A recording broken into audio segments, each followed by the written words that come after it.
Buenas tardes, buenas noches a la gente que nos ve en el reprise. Arranca un capítulo más de Contextos Salvajes. Yo soy Ricardo Bajo Herreras y ahora entra en la habitación el señor Bismarck, que va a ajustar, sí.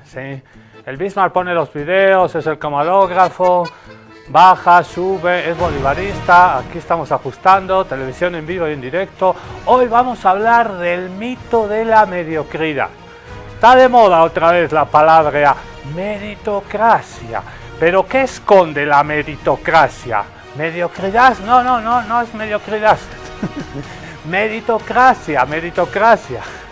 El mito de la meritocracia, que se ha puesto de moda otra vez. Ya en México hace unos años, cuando subió al gobierno nuestro querido hermano, anhelado, extrañado Andrés Manuel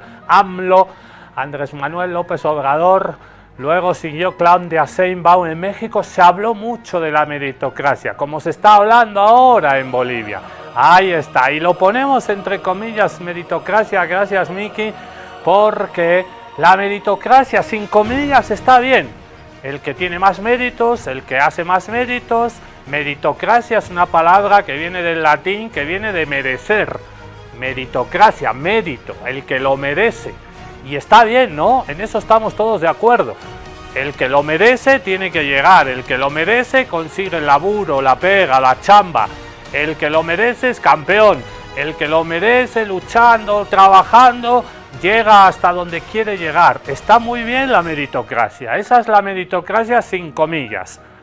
Pero la meritocracia hoy en Bolivia, como hace unos años en México, como en muchos lugares del mundo, hoy vamos a recorrer el mundo bajo esta falacia, mentira, mito de la meritocracia entre comillas, porque la meritocracia en sociedades desiguales, como la nuestra, en sociedades abiertamente racistas, discriminatorias, donde el racismo todavía es estructural, y vamos a hablar también de las condiciones estructurales que hacen a la meritocracia. Hoy la meritocracia en Bolivia, en nuestra querida Bolivia, todavía ha estado plurinacional. La meritocracia es sinónimo de exclusión, la meritocracia es sinónimo de privilegio, la meritocracia es sinónimo de una mochila invisible de ventajas. La meritocracia es ventajista, la meritocracia hoy en Bolivia es la cancha inclinada. Hay muchos equipos de fútbol que tienen mucha plata, contratan muchos jugadores, les pagan buenos sueldos, inflacionan el mercado futbolero en Bolivia y salen a la cancha. Sí, es verdad que salen 11 contra 11. Pero ¿qué posibilidades hay de que Unión Maestranza de Villacha o el famoso Bata de Quillacollo le ganen al Fútbol Club Barcelona, al Real Madrid, al Bolívar, que tienen detrás a un millonario que paga buenos sueldos? La cancha en un estadio de fútbol parece que está plana y parece que es para todos iguales, pero no. La meritocracia significa una cancha inclinada. O el gráfico que tenemos aquí detrás. Hay algunos que suben por las escaleras o el ascensor y hay otros que tienen aquí como el cuate, como el cuate, que tiene que ir trepando. Y cada escalón le cuesta un huevo. Y el otro cuate va por las escaleras o por el ascensor. La meritocracia es una falacia, es una mentira, es un mito, al igual que el mestizaje, que sirve para blanquear, al igual que la blanquitud, que se nos impone como algo puro. Son mentiras, son mitos. Si la meritocracia significara que todos salimos desde la línea en una carrera de 100 metros lisos en las Olimpiadas, en los Juegos Olímpicos, está ahí la raya y todos parten de la misma raya, en las mismas condiciones, ok, con la meritocracia ningún problema. ¿Quién se iba a oponer? El que más rápido gana al final de los 100 metros lisos, en la recta que hay en todos los estadios departamentales acá en Bolivia. Pero es mentira y todos lo sabemos. No todos partimos de esa línea de partida en las mismas condiciones estructurales. No todos partimos en las mismas condiciones. hay ventajismo, y la meritocracia hoy es eso, es exclusión, es privilegio, es ventajismo. Son discursos que alaban la meritocracia y que están legitimando las desigualdades sociales. Y no todos salimos en las mismas condiciones. Hoy vamos a hablar del mito, de la mentira de la meritocracia.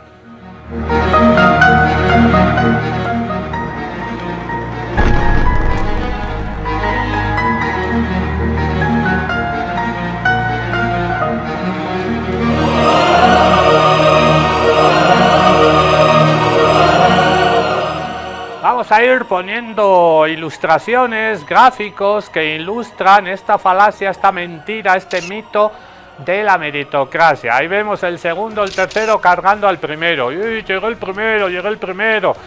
Y los demás, el segundo no importa, el segundo es un perdedor, el tercero no debería ni haber nacido. El capitalismo privilegia, otra vez, meritocracia igual a privilegio, igual a exclusión. Y lo estamos viendo ahorita en nuestra querida Bolivia, lo que significa la meritocracia, y lo que significa excluir otra vez, y lo que significa nacer en cuna privilegiada. Y claro, el que nace en cuna privilegiada y tiene todo, no parte las mismas condiciones y probablemente sea el ganador. Y los demás le llevan el paraguas, le cargan, y eso no es meritocracia. Nos lo va a explicar Diego Rusarín, nuestro cuate hermano desde México. El pobre es pobre porque quiere. Vamos a repasar famosas frases de estos aduladores mentirosos de la meritocracia. ¿Cuántas veces hemos escuchado? No, ese es pobre porque quiere. El pobre es holgazán, perezoso, no le gusta trabajar, estira la mano, los bonos sociales. Los zurdos les dan todo a los pobres y no hacen nada, no trabajan, son flojos los pobres. Son pobres porque quieren. ¿Qué se esconde detrás de todos estos discursos de la derecha? Puede predecir con un 90% de certeza tu sueldo cuando seas adulto, sabiendo tu fecha de nacimiento, tu código postal, tu color de piel y tu sexo. Con esos 4 datos se puede hacer con un 90% de certeza una predicción del sueldo promedio de toda tu vida. Vean esto. Un niño de una familia con estrés económico que a los 7 años tiene un rendimiento cognitivo alto, a los 18 ya lo tiene más bajo que un niño de familia más favorecida que partió de un coeficiente intelectual medio. ¿Qué se refiere a esto? Un niño que nace con una capacidad cognitiva por arriba del promedio, pero que tiene una vida con condiciones materiales deplorables, para los 18 años ya tiene menos capacidad cognitiva que un niño que nació con coeficiente intelectual medio, pero tuvo buenas condiciones materiales y en el mediano plazo superó al otro niño. ¿Esto qué es? El mito de la meritocracia contra los privilegios de las condiciones estructurales. ¿Por qué? Porque más allá de aquellas condiciones naturales con las que naces, que algunos supuestamente, ¿no? Algunos nacen superdotados con características increíbles que justifican el hecho de que sean ricos y demás. No. Realmente son las condiciones estructurales las que hacen. O sea, una persona que nace con un potencial, pero tiene las condiciones necesarias, desarrolla el potencial, y una persona que nace con el potencial, pero tiene las condiciones inadecuadas, pierde su potencial. Si tú naces con un rendimiento de coeficiente intelectual alto, pero tienes malas condiciones materiales, tu capacidad intelectual baja con el tiempo. Y si tú naces con un bajo coeficiente intelectual, pero tienes buenas condiciones materiales, tu capacidad cognitiva sube. Esto sería argumento suficiente para decir, lo más importante entonces no es la inversión en la educación, es la inversión en las condiciones materiales de los estudiantes, porque más allá de lo que les estés enseñando o no, para que puedan desarrollar sus capacidades cognitivas, necesitan tener estabilidad familiar, buena alimentación, salud, bienestar, seguridad, sentirse plenos, dignos, respetados, amados y queridos, antes de simplemente, es que nació más listo que los otros, tiene unos genes superiores, ¿no? Aquí está prácticamente explicado cómo funciona y cómo se estructura todo el mito de la meritocracia. Y por qué también muchas veces estos meritócratas lo que hacen es decir, no, lo que falta es educación. Si la gente fuera más inteligente sería suficiente, ¿no? Porque la inteligencia no es algo dado a priori. La inteligencia es algo que se desarrolla en la existencia, ¿no? Como decía Marx, no es la conciencia lo que determina nuestro actuar en el mundo, sino nuestro actuar en el mundo lo que determina nuestra conciencia. Esto es lo importante de este tipo de análisis. Constantemente nos obligan a pensar que el pobre es pobre porque quiere, no logras las cosas que quieres en la vida porque tienes la mentalidad equivocada. cuando es completamente al contrario. Son las condiciones materiales en las que viven las que producen tu mentalidad. No es tu mentalidad la que determina tu vida, es tu vida la que determina tu mentalidad. Y esto es, claro, completamente al contrario de lo que debería ser un capítulo de Shark Tank. O sea, donde realmente lo que deberíamos de medir en el Shark Tank no es que estos tipos prepotentes, que son sujetos supuestos del saber de la economía, completamente ciegos a sus privilegios y se sienten en derecho de juzgar las ideas de los demás. Lo que deberíamos realmente hacer es quitarles completamente sus privilegios estructurales al punto de pintarles la piel de otro color y cambiarlos de género y dejarlos en medio de la nada para ver si realmente se puedan reinventar. Y obviamente sabemos todas las respuestas de que es imposible. O sea, tú agarra a la persona más rica de México, ¿ok? Quítale todos sus contactos, quítale su celular, quítale su apellido, píntale la piel un poco 5 grados más morena y hazlo mujer y suéltalo en la colonia más pobre de México. Las probabilidades de que salga la pobreza son prácticamente cero, güey. Prácticamente cero. Prácticamente cero. Otro lindo gráfico que grafica, valga la redundancia que diría el otro, las desigualdades que provoca esta palabreja que se ha puesto de moda, la meritocracia. Sinónimo de exclusión, sinónimo de privilegio, sinónimo de desigualdad, sinónimo de condiciones estructurales desiguales. ¿Qué nos dicen? ¿Qué nos dicen algunos? No, a mí nunca nadie me regaló nada, ¿viste? Yo me lo gané todo con mi esfuerzo propio. ¿Y cómo ha llegado arriba? En las escaleras mecánicas. No ha dado un palo al agua. No ha trabajado de sol a sol en su vida.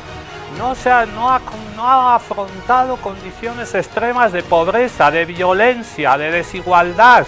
Ha tenido un cuartito en su casa para estudiar, no lo ha tenido que compartir con 8 hermanos.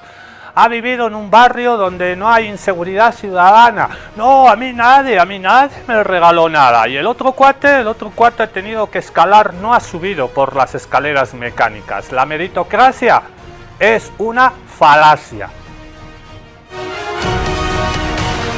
Ni talento excepcional, ni esfuerzo titánico, ni ideas revolucionarias. La lista de Forbes de jóvenes millonarios es un claro ejemplo de la hipocresía del sistema capitalista y la falacia de la meritocracia. Por primera vez en 15 años, todos los millonarios menores de 30 han heredado su fortuna. Livia Voigt, la multimillonaria más joven del mundo, con solo 19 años, es millonaria porque tiene una participación en la empresa fundada por su abuelo. Lo mismo ocurre con los hermanos Mistry, herederos de un imperio empresarial, o con los hijos del magnate Leonardo del Vecchio. No hay esfuerzo personal que pueda competir con nacer en una familia rica. Y la gran transferencia de riqueza que se avecina no es más que la consolidación de un sistema oligárquico. 84 billones de dólares irán a parar a manos de herederos en los próximos años, perpetuando el poder y la riqueza en una pequeña élite. Es hora de desmontar el mito de la meritocracia y exigir un sistema justo que no recompense la cuna, sino el talento, el esfuerzo y el aporte a la sociedad. Cómete a los ricos. The Rich. Y una vez hicimos un programa sobre los ricos y acabamos poniendo subtitulado ese gran tema, It's the Rich. Este es otro gráfico que simboliza lo que estamos hablando. Una imagen vale más que 1000 palabras, ¿no? En este caso es verdad. Ahí está un hombre blanco, un señor mayor, probablemente lleve corbata, está sonriendo y dice, voy a ganar. Vamos a competir en igualdad de condiciones, ¿no ve? Y la otra es una mujer, como se dice ahora, racializada, negra, y están preparados para ver quién llega a la meta, ahí al fondo. Pero el hombre blanco, heterosexual, un señor, va a tener esos 2 obstáculos, esas vallas, no parecen ni vallas, ¿no? Y la mujer negra, ahí un muro, peligros, alambres, falta el cuate que la vaya a atracar. No todos partimos en las mismas condiciones. Y hablar de meritocracia es hablar también de los ricos. ¿Por qué los ricos son ricos?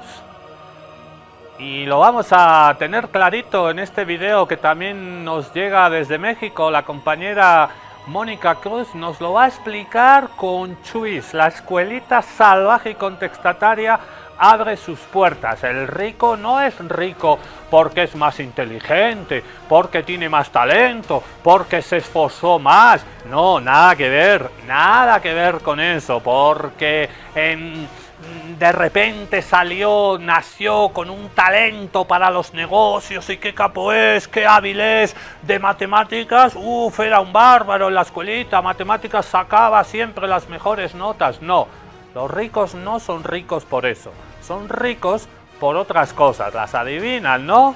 Tiene que ver con estas cositas de la exclusión, de los privilegios, de las desigualdades.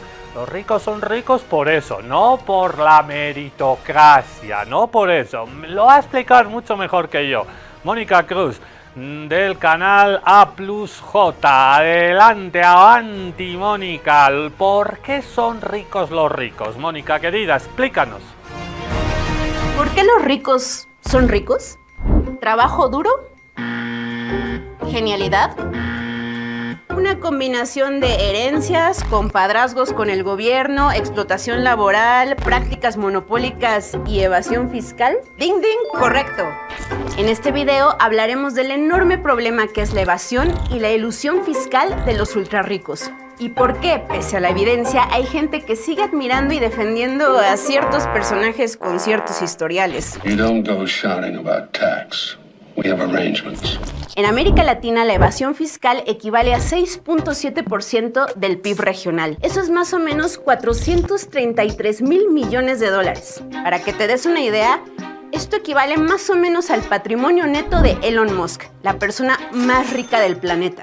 En México, solo se recaudó 16.5% del PIB en impuestos en 2024. Y aunque esta cifra es histórica, todavía está muy por debajo de la cifra promedio de los países de la OCDE, que es del 33.9%. Hay una reacción muy común a este tipo de datos. Bueno, pero eso es culpa de todos, sobre todo esos que trabajan en la economía informal. ¿Por qué siempre están estigmatizando a los ricos? Muchas personas creen esta narrativa de que quienes más evaden impuestos en México son las personas pobres o las personas que trabajan en el mercado informal. En realidad lo que vemos es que, según un estudio de un colega de la UNAM, encuentra que la evasión fiscal que realizan las personas en el mercado informal llega a ser como máximo del 1% del PIB, mientras que el Banco de Desarrollo Interamericano encuentra que las empresas formales evaden cerca del 4% del PIB. Hasta ahora solo hemos hablado de evasión fiscal, que es no pagar impuestos de manera ilegal. La elusión fiscal, por otro lado, es una serie de mecanismos o acuerdos con el gobierno para no pagar impuestos o pagar muchos menos de forma legal. Uno de estos son los perdones o condonaciones fiscales. En 2024, el entonces presidente AMLO mostró una lista de los grandes beneficiarios del 2007 al 2018. Mencionó a Televisa, Grupo Salinas, Banamex, Carso y algunas otras megaempresas. La lista te la dejamos en la descripción. Este tipo de perdones no existirían, más bien no se darían si no existiese un lobby que hay entre el poder económico y el poder político. Más allá de eso, hay distintos casos donde las empresas se mueven para evitar que se apruebe, por ejemplo, una reforma fiscal amplia y una reforma fiscal progresiva. ¿Es coincidencia que estos empresarios que son acusados de evasión o que promueven la evasión les gusta involucrarse en la política? ¿Es para hacer a sus países grandiosos de nuevo o para manipular las leyes a su conveniencia? ¿Tú qué opinas? ¿Pero para qué pagar impuestos si la lana se la va a clavar el gobierno? Esto es prácticamente lo que respondió Grupo Salinas, o sea, el empresario mexicano Ricardo Salinas Pliego, ante las múltiples acusaciones y juicios que enfrenta por evasión fiscal. A través de campañas negras diseñadas desde el gobierno, se inventó esta narrativa falsa y mentirosa con el objetivo de legitimar las extorsiones y cobros dobles del SAT y la Procuraduría Fiscal. Ok. Imaginemos que un día mágicamente desaparece la corrupción en México y el resto de la TAM. ¿La gente pagaría impuestos? ¿Los ricos pagarían impuestos? De hecho, hicimos una investigación en el INDECIG. Teníamos esta pregunta: ¿las personas estarían más dispuestas a pagar impuestos si viviéramos en un país mucho menos corrupto? Y lo que encontramos es que en realidad no hay tanto esa relación. Aunque se usa como justificación para no pagar impuestos, la realidad es que la negativa a pagar impuestos en México se relaciona más justo con estas narrativas meritocráticas de que cada quien debería de, digamos, mi riqueza yo la merezco y no la tengo que compartir con nadie. Más tarde hablaremos de la meritocracia, pero hablando de la corrupción, ¿no sería mejor combatirla para así mejorar el sistema tributario? No podemos tener un combate a la corrupción potente con un Estado pobre. Y en la medida que sigamos teniendo un Estado pobre, muy probablemente la corrupción va a seguir surgiendo. Entonces, en este problema de que es primero el huevo o la gallina, lo que pensamos es que en todo caso, de todos modos hay que subir los impuestos, de todos modos es muy bajo lo que recauda México. Y es que no solo deberían pagar impuestos como cualquier otro ciudadano, deberían pagar muchos más, porque las ganancias de sus empresas provienen de prácticamente todos nosotros, independientemente de que seamos sus empleados o sus consumidores. No podríamos pensar en la riqueza de ninguno de los multimillonarios de Forbes si no existiera el gobierno en el país, si no existieran las carreteras, si no existieran los drenajes, si no existieran todos los bienes públicos que todos y todos aportamos a ello. Estas riquezas, insisto, se construyen de manera social, no es algo que esté aislado del país. Pero la realidad es que hoy en día, en prácticamente todo el mundo, y sí, también estoy hablando de los países desarrollados como los escandinavos, los más ricos acaban pagando menos impuestos que incluso las clases medias. Estamos hablando de que evaden entre 20 y 30% de sus obligaciones fiscales. Sobra decir que este es uno de los grandes causantes de la desigualdad en el mundo. No por nada, mucha gente a nivel global ha salido a protestar por esta situación. Pero ¿por qué en la TAM seguimos viendo a gente que defiende a estos ultrarricos evasores? Porque tú realmente crees que esa persona no le debe nada a nadie, que los impuestos son un robo y que cualquier cobro que le quieran hacer pues es completamente injusto.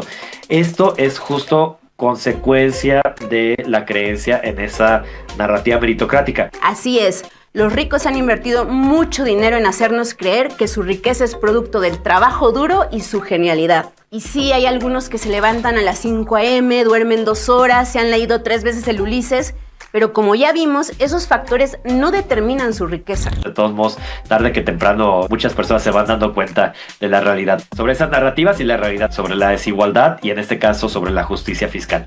¿Tú qué opinas? ¿Cómo está la situación fiscal de las personas más ricas en tu país?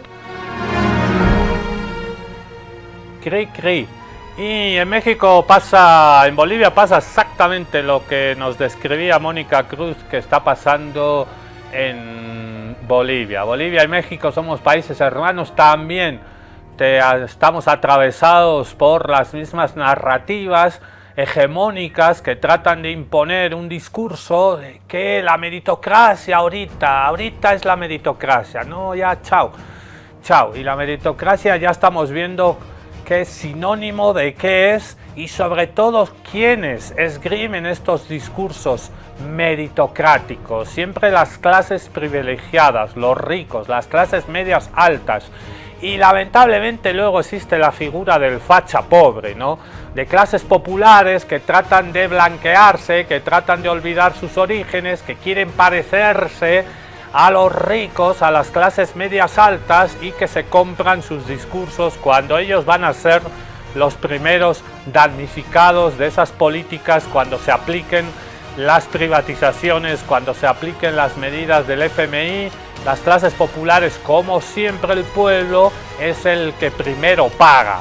Y lamentablemente muchos fachas pobres acaban votando a la derecha y a la ultraderecha creyendo que se van a parecer, que mágicamente se van a borrar el racismo estructural, el clasismo, etc. Pero ¿es viable un mundo de ricos? ¿Podemos sobrevivir como especie si seguimos ahondando las brechas sociales y las desigualdades y estos discursos de la meritocracia que avalan desigualdades, exclusiones, privilegios? No es posible un mundo de ricos. Permitirse a los ricos. Y no se trata solo de una cuestión de justicia, sino de supervivencia. La prestigiosa revista Nature ha publicado un artículo que evidencia la necesidad de reducir drásticamente las desigualdades sociales para lograr un planeta sostenible en todos los sentidos. Lo firman dos prestigiosos epidemiólogos sociales, una rama de la ciencia que estudia la vinculación entre las condiciones sociales de una población y su situación sanitaria. Las conclusiones de su estudio, a pesar de ser conocidas, son claras. La desigualdad mata a las personas y al planeta. Entre 2020 y 2022, el 1% de las personas más ricas del mundo acaparó casi el doble de toda la riqueza global creada que el otro 99% de las personas juntas. Las consecuencias de esta brutal y creciente desigualdad son claras para la ciencia. Tal y como asegura este estudio, las grandes diferencias en los ingresos son un poderoso factor de estrés social que hace que las sociedades sean cada vez más disfuncionales. Por ejemplo, en los estudios realizados se ha comprobado que cuanto mayor es la brecha entre ricos y pobres, mayor es la tasa de homicidios y encarcelamientos, así como mayor mortalidad infantil, obesidad, abuso de drogas, embarazo adolescente y también niveles más bajos de bienestar infantil, movilidad social o confianza pública. Si comparamos, por ejemplo, a Estados Unidos, la democracia occidental más desigual, con Noruega vemos que la tasa de homicidios es más de 11 veces mayor, las tasas de encarcelamiento son 10 veces más altas y las tasas de mortalidad infantil y obesidad hasta 2 veces superiores. Las razones por las que la desigualdad tiene impactos tan profundos y de amplio alcance serían psicosociales. Al acentuarse las diferencias de estatus y clase social, la desigualdad aumenta los sentimientos de superioridad e inferioridad. La opinión de que algunas personas valen más que otras socava la confianza y los sentimientos de autoestima de las personas. Tal y como muestran los estudios sobre las respuestas del cortisol, la preocupación por cómo nos ven los demás es además un poderoso factor estresante. Y el estrés crónico tiene efectos bien documentados sobre la mortalidad. Puede llegar a duplicar la tasa de mortalidad. Además, la desigualdad también aumenta el consumismo. Los vínculos percibidos entre riqueza y autoestima impulsan a las personas a comprar bienes asociados con un alto estatus social, y así mejorar su apariencia ante los demás. Los estudios realizados muestran que las personas que viven en sociedades más desiguales gastan más en bienes de estatus. Los estilos de vida tan publicitados de los ricos promueven estándares y formas de vida que otros buscan imitar, provocando cascadas de gastos en casas de vacaciones, piscinas, viajes, ropa o automóviles de lujo.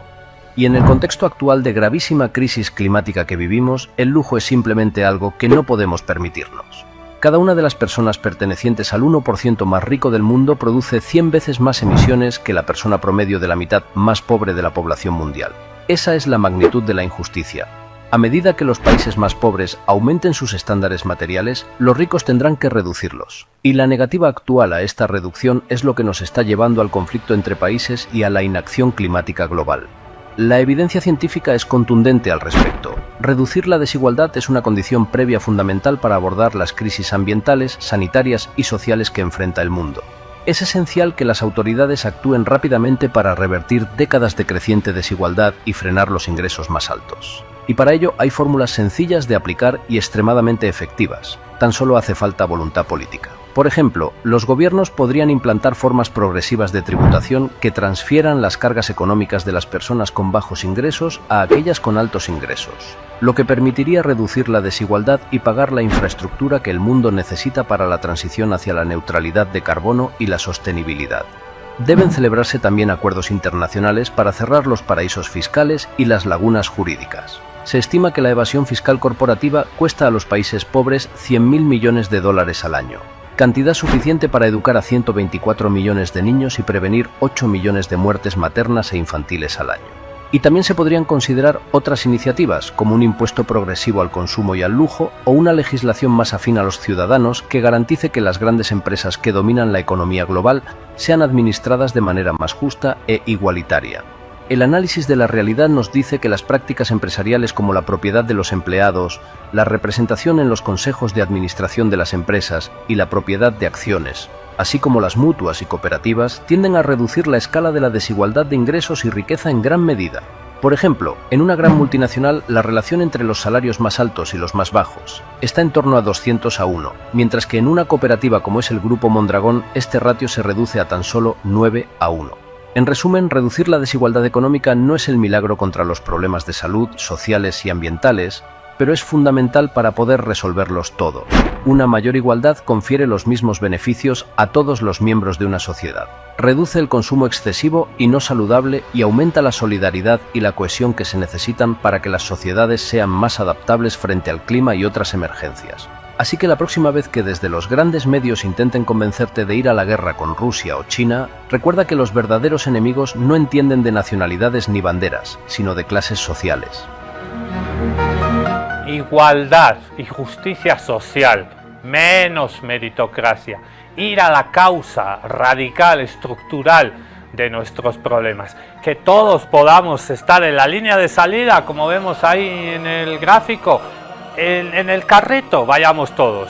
Si tenemos el mismo carro y no el carro que está tirado ahí como si fuera un burro el pobre, el mismo auto, con la misma cilindrada, el mismo año de producción del auto, ahí le metamos gas, apretemos el acelerador y a ver quién gana la carrera. Mientras uno tenga que tirar como burro de la carga familiar, nunca va a poderle ganar al cuate que va en el auto, ¿no ve? Es imposible.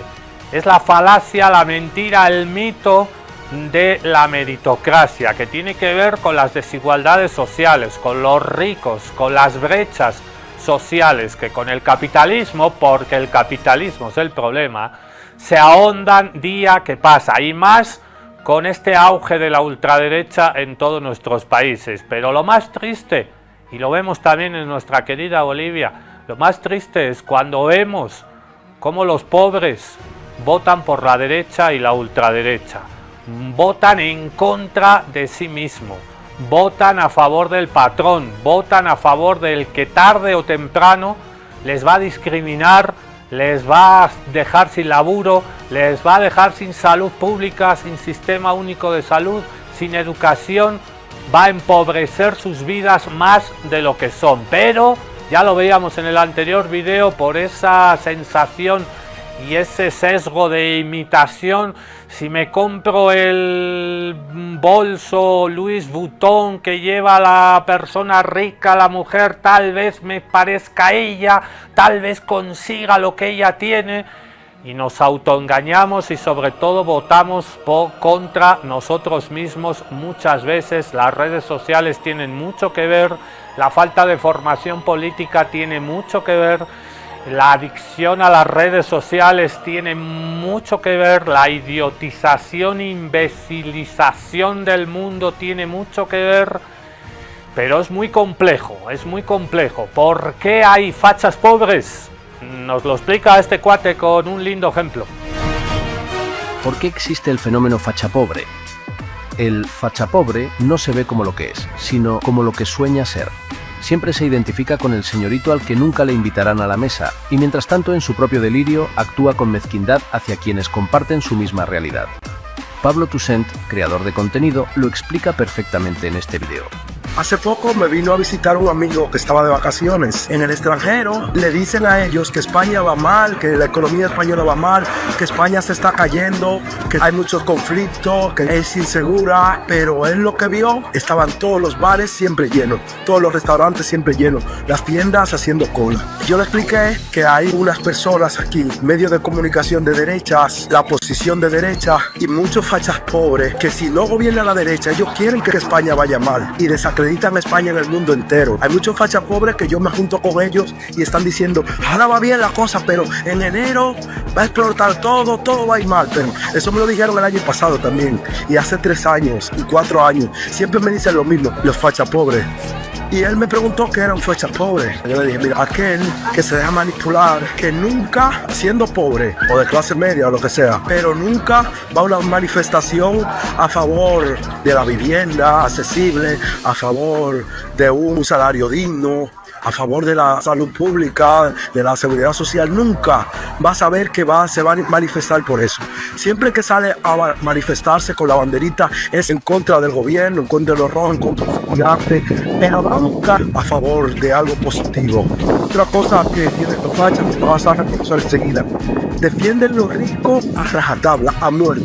Pero tú le haces cualquier comentario del dueño Mercadona, del dueño de Inditex, de un millonario, y se hacen enemigo tuyo y pelean porque ellos defienden a los ricos, aunque sean pobres. Siempre defienden al poderoso. En el conflicto que tienen los supermercados con los productores, con los agricultores, ellos van a defender a los dueños del supermercado. Ellos dicen que aman a España, pero no aman a España, porque si tú amas a España, no importa quién gobierne, tú quieres que la cosa vaya bien. Ellos quieren que vaya mal si no gobiernan los de ellos. Y odian tanto al gobierno y a la izquierda, que aunque le den ayuda, aunque hagan cosas a favor de ellos, que le suban el sueldo, que le den más permiso de paternidad, siguen y siguen odiando. Así que ese amigo mío me comprendió. Un saludo. Nos lo explicó sencillito con el caso del ejemplo español. Los fachas pobres que aman y quieren ser como los ricos. Les tengo una noticia. Si hay algún facha pobre viéndonos, nunca van a ser como los ricos, por mucho que compren los bolsos truchos, falsificados, nunca van a ser como ellos. Reconozcan sus orígenes, sean orgullosos de sus ancestros, de su color de piel, de dónde vinieron, de cómo la lucharon. No nos avergoncemos de dónde venimos, ni hacia dónde vamos. Nunca, nunca hagamos eso. Reivindiquemos nuestros colores, nuestra forma de ser, nuestra forma de cocinar, de vestir. Estemos orgullosos de nuestras raíces. Hoy estamos hablando de meritocracia, que tiene que ver con esto que tengo ahí atrás, con igualdad, con justicia social y con sociedades racistas jerárquicas. No hay más igualdad social en la meritocracia que la que había en cualquier otra concepción jerárquica de la sociedad anterior al capitalismo. Lo que ha cambiado es el modo de justificar las diferencias sociales. Ahora es el mérito individual. El pobre es pobre porque quiere, yo me lo gané, yo me lo sudé, yo me lo trabajé. El mérito individual, eso que nos meten los influencers, las redes sociales, una combinación de talento y esfuerzo. Yo soy talentoso, nací con este don y me estoy esforzando y trabajando. Todos esos discursos lo que dotan de legitimidad el acceso a la desigualdad, a la exclusión, al privilegio. Son estas narrativas que nos hablan de la meritocracia que está de moda.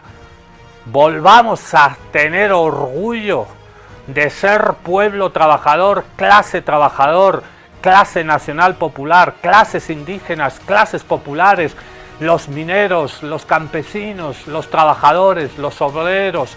Orgullo obrero, somos clase trabajadora, no eres otra clase, y ahorita aquí te lo explicamos. Si les preguntaras a tus amigas y amigos, a tus familiares, a tus colegas de trabajo, a tus vecinas y vecinos que a qué clase social pertenecen, ¿qué te contestarían? Por aquí lo tenemos claro, somos clase trabajadora y a mucha honra. Pero hay a quien le gusta pensar que está en un nivel de vida superior, cuando en realidad las circunstancias de la vida diaria pintan un panorama diferente. Si alguna vez has tenido una reunión en tu casa y has tenido que servir la cena en platos de diferentes formas y colores, porque no tienes un juego completo de vajilla, si tu sofá se encuentra pegado a la pared para aprovechar cada preciado metro cuadrado de tu vivienda, si te pasa esto, que dice Maldonado: si tú para sacar una sartén tienes que sacar otra de encima, es que no eres de clase alta. Entonces eres clase trabajadora, y créeme si te digo que no hay nada malo en ello. Si necesitas trabajar y recibir un salario para vivir, perteneces a la clase obrera, seas cajero, barrendero, albañil, profesor, periodista o ingeniero. La clase media o alta, por su parte, es aquella que se puede permitir no trabajar si así lo decide, aunque sea una temporada, aquella que puede vivir de rentas sin necesidad de recibir un sueldo derivado de su trabajo. ¿Tú puedes hacer eso? Recordemos que somos el motor de la sociedad. Los que mantenemos el mundo en marcha tenemos el poder de cambiar las cosas. Intentan dividirnos, no podemos permitirlo. Somos más. Reconócelo y lucha por ello. El orgullo de la clase trabajadora. Me encantó ese cuate que decía: ¿alguna vez has dudado si eres clase trabajadora o clase media, media alta? El ejemplo de la sartén está buenísimo. O de la cubierta, si tienes que sacar un plato de un color, otro de otro, no eres clase alta, pero el de la sartén está buenísima.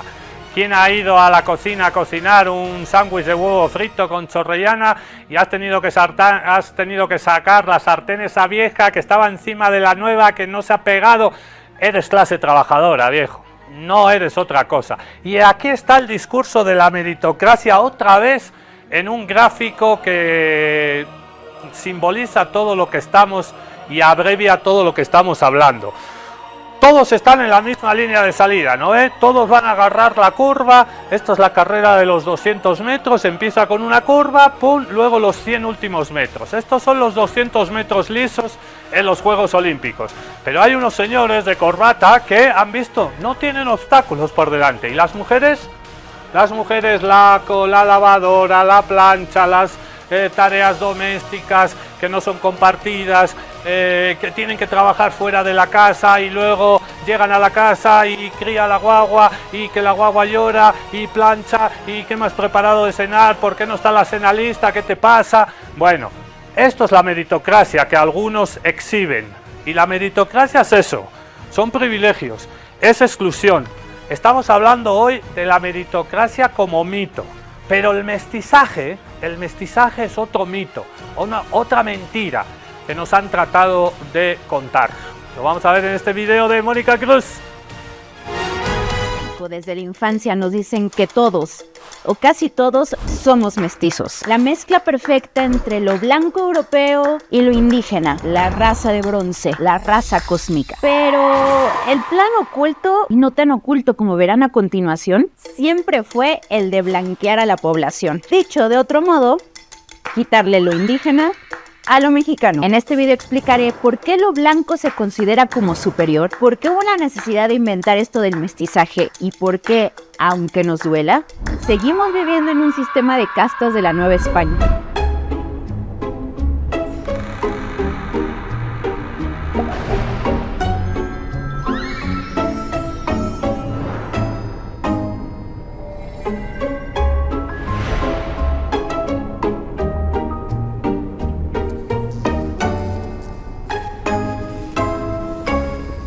El racismo moderno se basa en la idea de que la gente blanca con raíces europeas es superior al resto. Esta idea surgió en el siglo XIX con un grupo de intelectuales, tanto en Europa como en América, que asociaban lo blanco con la ética, la inteligencia y las buenas costumbres. Y por el contrario, las personas no blancas, desde indígenas, negros, asiáticos, árabes, judíos, estaban asociados con características negativas, como la barbarie y la ignorancia. El mestizaje surgió como una de estas ideas racistas. Y el mexicano José Vasconcelos fue uno de sus principales defensores. Para quien no sabe, José Vasconcelos es considerado el padre fundador de la educación moderna en México. Se han nombrado escuelas y bibliotecas en su nombre. De hecho, el lema de la Universidad Nacional Autónoma de México, "Por mi raza hablará el espíritu", es una frase de José Vasconcelos. De hecho, el libro más famoso de José Vasconcelos se titula La raza cósmica y es la guía básica del mestizaje en Latinoamérica y está lleno de ideas racistas como esta. Los tipos bajos de la especie serán absorbidos por el tipo superior. De esta suerte podría redimirse, por ejemplo, el negro. Y poco a poco, por extinción voluntaria, las estirpes más feas irán cediendo el paso a las más hermosas. El negro, ávido de dicha sensual, ebrio de danzas y desenfrenadas lujurias. Más adelante seguiremos hablando de Vasconcelos, pero solo quería darles esta probadita al inicio. Bajo esta idea de la supremacía blanca, Vasconcelos y otros intelectuales en América Latina propusieron el mestizaje para blanquear a la población con dos objetivos en mente: crear una identidad nacional única y asegurar el progreso de estas naciones. Y que eso significaba sobre todo que teníamos que dejar de ser lo que habíamos sido antes. Federico Navarrete es uno de los principales estudiosos del racismo en México. Él nos explicó que los países de América Latina se crearon bajo la idea de que lo blanco era sinónimo de civilización y progreso. Los países como Costa Rica y Argentina, donde había una mayoría blanca europea, simplemente replicaron la idea tal cual. Pero en los demás países, como México, Brasil y Colombia, tenían el problema, entre comillas, de que la mayoría de su población era indígena y o afrodescendiente. Entonces, en esos países se inventó lo del mestizaje para borrar las diferencias, crear una sola raza mestiza, pero siempre aspirando a que fuera lo más blanca posible. El plan de mestizaje era distinto en cada país dependiendo de su población. En Brasil, el mestizaje se entendía como la mezcla entre lo blanco y lo negro, y en México entre lo blanco y lo indígena, a pesar de que en el territorio había una considerable población con raíces africanas. Todavía lo indígena sería parte de la mezcla, aunque de forma inferior, pero lo afro debía eliminarse por completo. Por eso no es coincidencia que apenas en 2019 se reconoce a la población afromexicana en la Constitución, pero aún se mantiene la idea popular de que esa población ni siquiera existe en México. Pero el mestizaje no solo era un conjunto de propuestas e ideas, también incluía políticas públicas. Desde el siglo XIX y parte del siglo XX hubo leyes que prohibieron la migración de grupos étnicos indeseables como indios, chinos, gitanos, negros y árabes. Y al mismo tiempo se promovía la migración de europeos güeros para mejorar la raza. Y eso pasó en varios países de América Latina. Esto se le conoce como eugenesia, o sea, la intervención médica o genética para blanquear a los humanos y evolucionarlos. También se promovieron políticas de exterminio de los idiomas de pueblos originarios para imponer el español, así como políticas de gestión territorial y medioambiental que desmantelaron la historia y las formas de organización comunal de los pueblos originarios. Todo en nombre de la nación mestiza. ¿Y realmente el mestizaje evolucionó al mexicano? Federico Navarrete explica que fue más bien el capitalismo lo que trajo la modernidad a México, pero que los intelectuales le dieron crédito a su idea de la raza cósmica. Ahora, cabe aclarar que esta modernidad capitalista, como en todo el mundo, no borró ni la desigualdad, ni el racismo, ni el clasismo. Seguro algunos se preguntan, bueno, pero ¿no literalmente hubo una mezcla de razas en México?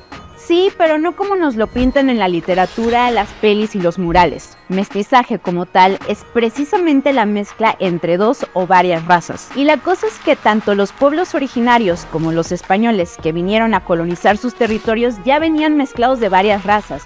No eran razas puras, si es que eso existe en la realidad. Los españoles ya traían raíces judías, árabes y africanas, y los pueblos originarios ya se habían mezclado entre ellos. Y por cierto, entre pueblos originarios hay diferentes tonos de piel. Bernal Díaz del Castillo, soldado de Hernán Cortés, describe en sus crónicas al Tlatoani Cuauhtémoc muy en estilo Vasconcelos. Era de muy gentil disposición, y su color tiraba algo más blanco que el color de los indios morenos. El mestizaje del que hablamos, el que se inventaron aquí en América Latina, no es solo una cuestión de tono de piel, es un paquete que incluye formas de vestir, hablar y pensar. Es un mestizaje cultural, o mejor dicho, un blanqueamiento cultural. El personaje histórico que ejemplifica esta transformación a la perfección es Porfirio Díaz, el presidente o dictador que más años ha gobernado México. Don Porfirio, oaxaqueño de origen mixteco, adoptó un look y modo de vida francés y de paso impuso ese look a toda la Ciudad de México. Es la razón por la que en los censos de población, México pasó de tener una mayoría indígena en 1808 a una mayoría mestiza para 1921. Es decir, con el paso del tiempo, más personas comenzaron a autodeterminarse como mestizas. Por otro lado, como nos dijo Aura Cumes, antropóloga maya cachiquel, el mestizaje anula a todos aquellos que no quieren ser mestizos. Y ese es otro problema del mestizaje. Yo no me considero mestiza bajo ningún punto de vista, aunque pues hay quienes dicen, bueno, es que ustedes los pueblos indígenas son mestizos por cultura, pero eso es una situación muy distinta, ¿no? Es muy distinta, o sea, los mexicanos en Estados Unidos, el hecho de que coman hamburguesas no les hace gringos, ¿verdad? Yo creo que a estas alturas podemos concluir que el mestizaje es una construcción social, pero además es falsa, porque aunque se nos dice que todos o casi todos somos mestizos, la realidad es que las sociedades latinoamericanas siguen operando bajo la pigmentocracia. Entre más blanco, más privilegios. Y es que si lo piensan, no es muy diferente al sistema de castas de la Nueva España. Aunque en esa época las clasificaciones no se basaban tanto en el tono de piel, sino en el linaje y en la religión de las familias. Por supuesto, las personas made in Spain y católicas estaban hasta el top de la lista y de ahí para abajo. Todos los términos que utilizamos, mestizo, criollo, negro, mejorar la raza, mulato, todos esos son términos de origen colonial. Obviamente sí ha cambiado, pero también hay muchísimas continuidades con el sistema de castas colonial. Y los mismos autores del mestizaje seguían estas ideas coloniales. En fin, la hipocresía. Estas élites que hablaban del mestizaje y que tenían todo ese paquete cultural, social, no querían que el resto de la población lo tuviera, porque entonces ya no iban a ser los superiores. Entonces más bien la idea es que el resto de la población sea medio blanca, pero que nosotros sigamos siendo los que somos más blancos. Como hemos dicho en muchos videos de AJ Plus Español, esto no es una cuestión de percepción. Está comprobado que en México, entre más clara es tu tez, más privilegios tienes. Y esto también se demuestra en el tono de piel de la gente al frente del sector privado, de la política, del entretenimiento y los medios. Y algunos de ellos se llaman a sí mismos mestizos para negar que son los más privilegiados en un sistema racista. El mestizaje se encarna de diferente manera de acuerdo a qué posición se tiene en las jerarquías si una persona blanca se define a sí misma mestiza, se le ve como una persona cuyo posicionamiento es loable, porque a pesar de que no lo aparenta, está asumiendo algo de los otros pueblos que se consideran inferiores. Y hay otro problema más grave en aquellos contextos que se definen mestizos, porque piensan que al definirse mestizos no están generando racismo. Tranqui, no estoy diciendo que ser mestizo o identificarse como mestizo es malo, pero hay que reconocer que esta idea invisibiliza a otros grupos y nos hace creer que lo blanco está por encima de cualquier otro color o cultura. ¿Cómo te identificas tú? ¿Crees que podamos darle la vuelta al término mestizo? Y en Bolivia también llegó toda esta vaina del mestizaje, desde México precisamente. Somos muy parecidos y esta nota de Mónica Cruz que hablaba de México también hablaba de nosotros. La blanquitud, la meritocracia como privilegio. Vamos a seguir hablando de la blanquitud. De racismo, solemos centrar la conversación en quienes lo sufren, en la víctima, en las personas racializadas, pero pocas veces ponemos el foco en el otro lado, en quienes se benefician del racismo. Ahí es donde entra el concepto de la blanquitud. La blanquitud no solo tiene que ver con el color de piel, es una posición social, histórica y política que otorga privilegios en un sistema estructurado por el racismo.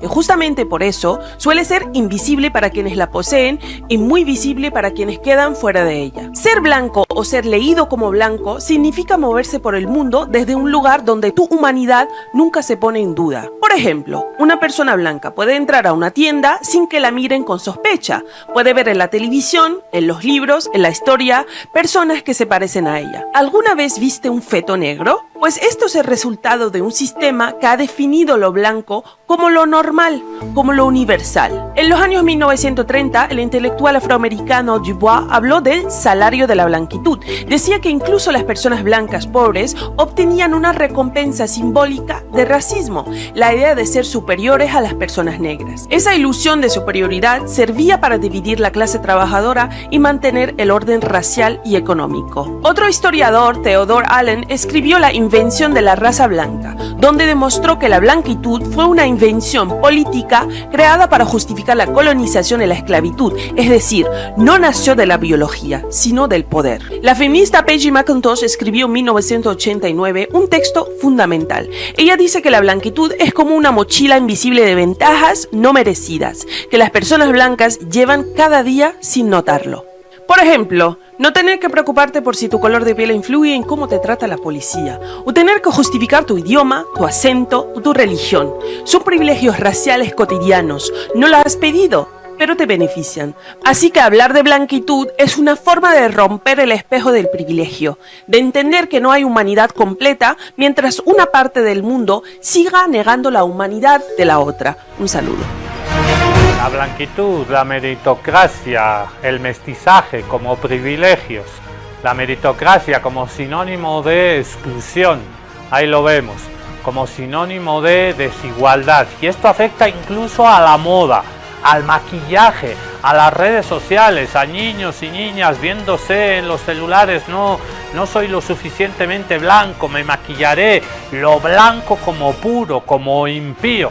Nos despedimos en este especial sobre meritocracias, hablando de moda, maquillaje y redes sociales. Nosotros volvemos mañana en otro capítulo de Contexto Salvaje. Contexto Salvaje. Nakamakatsu. El amido, colores neutros, maquillaje natural.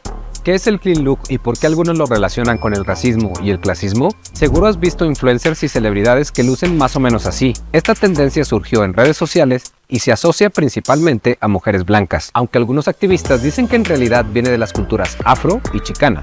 Pero de esto hablaremos más adelante. 5 hábitos para convertirte en una verdadera clean girl y tener ese estilo limpio, pulcro durante todo el día. Aprende a hacer el clean girl makeup, pero para latina. El problema es que tendencias como clean look, all money, promueven estereotipos clasistas y racistas que relacionan la pureza y lo limpio con lo blanco y la riqueza. Para muchos, no es casual que ahora varias celebridades e influencers se estén borrando sus tatuajes porque las pieles sin tatuajes son más limpias. O como diría Kim Kardashian, Honey, would you put a bumper sticker on a Bentley?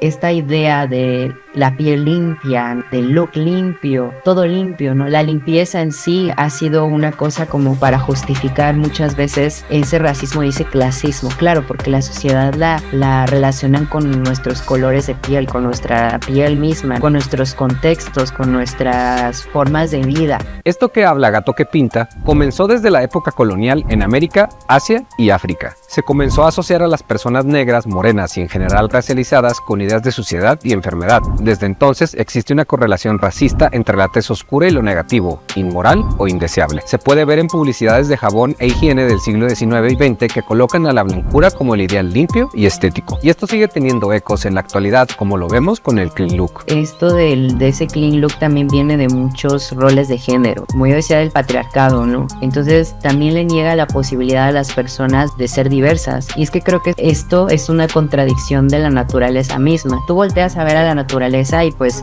los colibríes, las aves, las mariposas, todas las especies son súper diversas. A pesar de que en las últimas décadas los tatuajes se habían vuelto más populares y socialmente aceptados, hay una nueva tendencia a relacionarlos con una estética sucia y vulgar. Esta retórica ha crecido en internet y tiende a señalar sobre todo a las mujeres con tatuajes como personas que arruinaron su belleza natural y a las chicas sin tatuajes como clean girls o chicas limpias, por lo que ahora algunos influencers y celebridades como el comediante Pete Davidson se están borrando sus tatuajes con costosos tratamientos para lucir limpios. You escaped the tattoo psyop, and you're clean, and your body's pure. Guys, my tattoo removal has been almost complete. Han ganado terreno todas estas corrientes conservadoras, han buscado cómo operar hacia las nuevas generaciones que habitamos estos espacios digitales, ¿no? Entonces por ejemplo que hablas del borrado de los tatuajes es bien fuerte porque el tatuaje en sí, en muchas culturas en el mundo, incluyendo México, ¿no? En estas culturas originarias, el tatuaje era también un símbolo de identidad.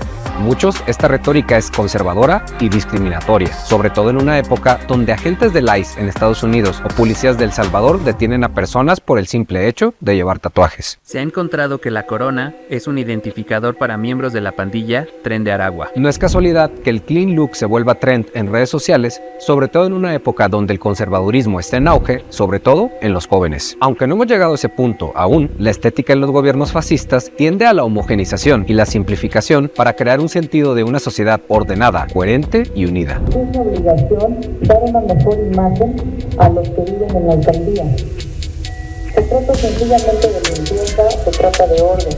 Cuando usted esté grande, déjese pelo como quiera, pero en la escuela hay disciplina. Todo lo que hacemos las personas de Latinoamérica, que no somos para nada, por decirlo así, ¿no? Básicas, ¿no? Con nuestra forma de vivir, nos dicen eso, ¿no? Que somos corrientes, que somos ridículos, ridículas, ¿no? Que somos personas que no tenemos gusto, ¿no? Y un montón de adjetivos racistas y clasistas, ¿no? Entonces, de pronto, justo como tú dices, llega una persona blanca a hacerlo y entonces ya es cool, ya es tener estilo, ya es imponer moda, ya es hasta una estética. Irónicamente, aunque el clean look es acusado de promover la blanquitud, en realidad es una apropiación de las culturas afroamericana y chicana en Estados Unidos. Aunque el tema ha sido poco analizado en los medios masivos, algunos artículos de periódicos universitarios han señalado que tendencias como el cabello engominado hacia atrás y los aros dorados, que eran considerados de mal gusto o sucios cuando eran usados por mujeres negras o morenas, ahora son bien vistos y parte del clean look que promueven mujeres blancas. El delineador de labios es otro elemento de este look que fue tomado de la cultura afro. Surgió en la década de los 20 como una forma de combatir la exclusión de las mujeres negras del mundo de la belleza, pues en ese entonces no había tonos marrones en la industria del maquillaje. A pesar de que hace décadas el delineador tenía connotaciones negativas porque era visto como de gueto o barrio, cuando las mujeres blancas empezaron a usarlo en años recientes, se volvió sofisticado. Y esto es lo que algunos dicen que en general pasó con el clean look. Cuando esta estética la llevaban mujeres racializadas era vulgar y sucia, pero ahora que la llevan mujeres blancas es limpia y elegante. Ante este trend